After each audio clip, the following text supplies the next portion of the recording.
أعوذ بالله من الشيطان الرجيم. بسم الله الرحمن الرحيم. القارعة ما القارعة وما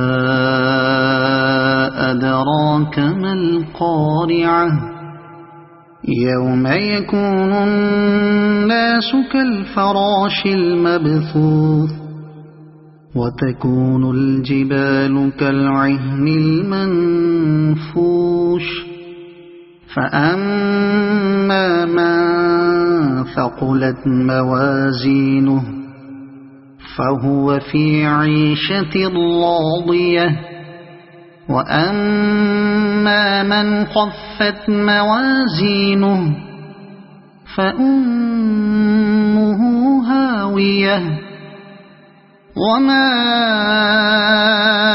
أدراك ما هي نار حامية. صدق الله العظيم.